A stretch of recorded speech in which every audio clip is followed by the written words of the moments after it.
Hi, வெள்ளிக்கிழமை, அமாவாசை, பௌர்ணமி பூஜை நேரங்களில் செய்ய வேண்டிய கண் திஷ்டி பொருள் எப்படி செய்கிறதுன்னு பார்க்கலாம் வாங்க.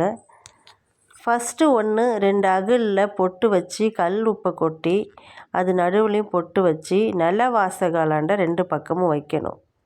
2வது அட்சதை ரெடி பண்ணணும். இது பூஜை அறையில் எப்பயுமே அட்சதை இருந்துக்கிட்டே இருக்கணும். நம்ம சாமி அறையில் ஆசீர்வாதம் வாங்கும்போது சாமி நம்மக்கிட்ட போட்டு ஆசீர்வாதம் பண்ணணுன்னு சொல்லுவாங்க.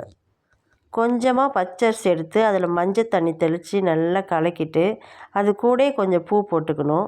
லாஸ்ட்டாக நம்ம பார்க்க வேண்டியது எலுமிச்சம்பழம், மிளகாய். இது 2த்தையுமே கோர்த்து அதுக்கு பொட்டு பூ வச்சு நிலவாசலில் இல்லை கேட்டு எல்லாம் பார்வையாக இருக்கிற இடத்துல கட்டணும். கட்டினா இது கண் திஷ்டி இல்லைன்னா ஒன்று காயும் இல்லை பழுக்கும், பழம் பழுக்கும், மிளகாயும் பழுக்கும். கண் திஷ்டி இருந்தால் அப்படியே குமுறி போயிடும், கருப்பாக அழுவி போயிடும். அதில்